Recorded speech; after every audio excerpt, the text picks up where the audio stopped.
Oi, gente! Como é que vocês estão? Hoje eu vou falar sobre o pecado. Eu vou pontuar 3 coisas de o que nos faz cair no pecado. Primeira coisa, o nosso coração. A Bíblia diz que o nosso coração, ele é enganoso, que nós não devemos ouvir o nosso coração, porque ele está propenso para querer o mal, ele está propenso para ouvir as vontades da nossa carne, não a vontade do Espírito, né, que é o Espírito Santo de Deus. Eu vou ler Jeremias 17:9, que fala um pouco sobre isso. Enganoso é o coração, mais do que todas as coisas, e desesperadamente corrupto. Quem poderá entendê-lo?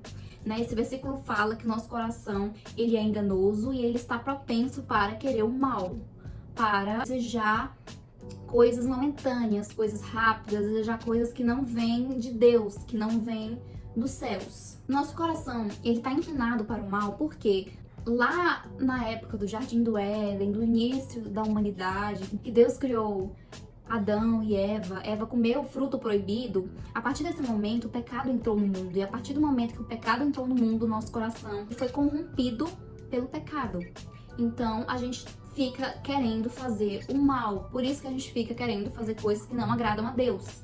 Mais do que fazer coisas que agradam a Deus. E hoje em dia, a gente ouve muito esse discurso de a gente tem que ouvir o nosso coração, a gente tem que ouvir o que a gente sente que é melhor pra nós. E não, isso tá errado. A gente não pode ouvir o nosso coração, porque a Bíblia mesmo fala em Jeremias 17, que o nosso coração ele é enganoso, E bobo de nós que acharmos que ouvir o nosso coração é algo ideal, é algo que Deus aprova, porque Deus não aprova isso. Nós temos que seguir a Bíblia, não temos que seguir o nosso coração, porque ele é enganoso e ele quer, como eu disse, ele quer o mal, ele está propenso para fazer o mal. Segunda coisa que nos faz cair em pecado: as oportunidades que o mundo dá.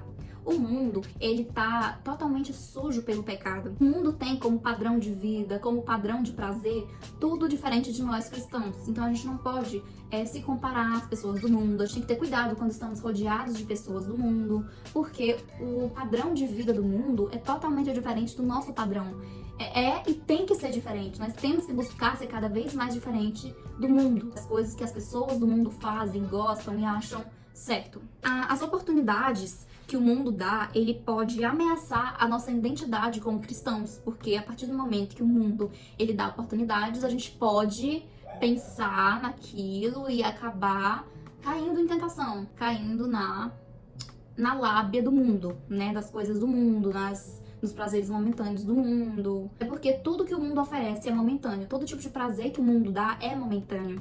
Ele dura um pouco, mas depois ele acaba, e os prazeres de Deus, os prazeres que vêm do céu, eles não são momentâneos, eles são eternos. Eles vão durar para sempre. A glória de Deus vai durar para sempre. O que nós devemos fazer para não cair em tentação por causa das oportunidades do mundo é sermos vigilantes. O que é isso? Vigiarmos, prestarmos atenção em tudo que a gente faz, em tudo que a gente fala, prestar atenção ao nosso redor. Quem são as pessoas que eu tô andando? Que conversas que eu tô tendo? Que às vezes essas pessoas que eu tô andando, as conversas que eu tô tendo, pode estar sendo uma oportunidade do mundo, uma oportunidade pra gente parar, pensar e às vezes até aceitar, pensando que não tem problema e que nosso coração quer isso e que nós temos que seguir o nosso coração, que é o que o mundo acha. Então, o nosso padrão de vida, como eu acabei de dizer, é totalmente diferente do padrão de vida do mundo. E ele não tem que ser igual. E a terceira coisa é a tentação do próprio inimigo. Tentação, ela nos faz pecar e desobedecer a Deus. Uma coisa que o inimigo quer é atrapalhar o nosso relacionamento com Deus, Ele quer deixar o nosso relacionamento com Deus fraco, frágil, nada íntimo. Então, o que o inimigo puder fazer para atrapalhar o nosso relacionamento com Deus, ele vai fazer. A tentação que ele puder deixar pra gente, para atingir o nosso relacionamento com Deus, ele vai fazer. Porque esse é o principal motivo que ele nos atormenta todos os dias, A Bíblia fala que ele é como um leão, dando ao nosso redor para nos atacar a qualquer momento. Grande perigo isso, Porque o inimigo, ele é sutil, ele é perigoso. Então, pequenas coisas que a gente faz, às vezes músicas que a gente ouve, igual eu falei, conversas que a gente participa, pode ser uma brecha para o inimigo entrar na nossa vida e nos fazer ficarmos cheios de pecado, desobedientes a Deus. Tanto que quando um pastor falou isso, eu achei muito interessante, né? O inimigo, ele quer tanto atrapalhar o nosso relacionamento com Deus, que geralmente a primeira coisa que o inimigo trabalha na vida de alguém que tá em crise de depressão, por exemplo, é o relacionamento. Porque a pessoa fica incapaz de levantar da cama. Então, como é que ela vai se relacionar com outras pessoas? E principalmente, como que ela vai se relacionar com Deus? Ela não vai. Então, a primeira coisa que o inimigo faz quando a pessoa tá em crise é atrapalhar o relacionamento social e o relacionamento com Deus dessa pessoa.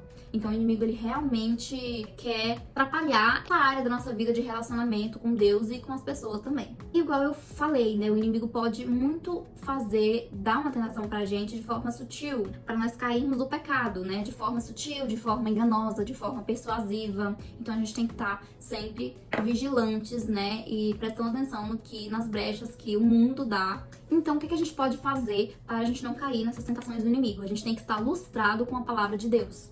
A gente tem que mergulhar na palavra de Deus. Nós temos que ter um relacionamento íntimo com Deus, né? Porque, igual eu falei, o inimigo, ele quer trabalhar no nosso íntimo, na nossa intimidade com Deus. Esse é o objetivo dele, trabalhar no nosso relacionamento íntimo com Deus. Então, quando a gente está forte no nosso relacionamento íntimo com Deus, é mais difícil a gente cair em tentação, tanto do inimigo, quanto do mundo, quanto do nosso coração.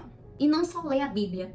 A gente não pode só ler a Bíblia para ter intimidade com Deus. A gente tem que orar, a gente tem que louvar, porque momentos de louvores são muito importantes. E a gente tem que estudar a Bíblia. Não é só ler a Bíblia, mas procurar entender a Bíblia. Às vezes a sua Bíblia não tem comentários, mas você pode entrar no YouTube, entrar no Instagram, entrar até no TikTok.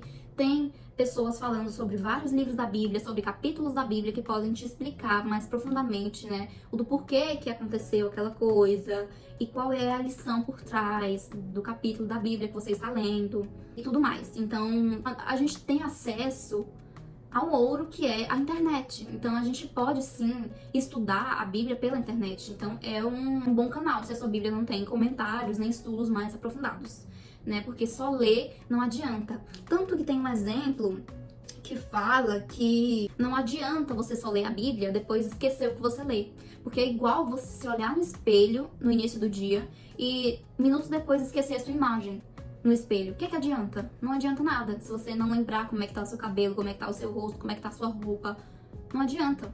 É a mesma coisa, entende? A gente se esquece, lê a Bíblia e se esquece completamente do que a gente leu. É igual esse exemplo, olhar no espelho e se esquecer completamente da nossa imagem. Não adianta nada. Você só lê de forma rápida, corriqueira e pronto. Seguir seu dia e seguir sua vida também. Não sei se vocês repararam, 3 coisas, né, sobre o pecado, que nos faz pecar, estão interligadas, né? O nosso coração, as tentações, as oportunidades que o mundo dá e a tentação do inimigo. Tudo isso está interligado. Então, as principais coisas que a gente tem que fazer é não ouvir o nosso coração. Ter muito cuidado com isso. A gente tem que ouvir a palavra de Deus, porque a palavra ela não é enganosa, ela não é influenciável. E nós, humanos, somos influenciáveis. E a palavra de Deus não, ela dura para sempre, ela é a mesma. Ontem, hoje e amanhã. Então, nós temos que não ouvir o nosso coração, mas sim a Bíblia. Nós temos que vigiar, que é prestar atenção no que a gente está fazendo, com quem a gente está falando. Isso pode nos fazer pecar. Então, é muito importante a gente sempre orar também, né? Pedir para Deus mostrar pra gente que oportunidades são essas que o mundo tá dando, pra gente se moldar. E nós temos que lustrar a nossa armadura. O que seria isso? Estudar a Bíblia. Ler a Bíblia de uma forma que você consiga compreender cada capítulo, realmente entender o que Deus quer falar com você naquele dia, né? Nós temos que dizer não ao pecado, não às oportunidades do mundo e não ao nosso coração, que ele é enganoso. Espero que vocês tenham gostado. Serviu pra mim também, muita coisa aqui que eu falei. Espero que tenha servido pra vocês. Não se esqueçam de se inscrever e de dar o like. Tchau!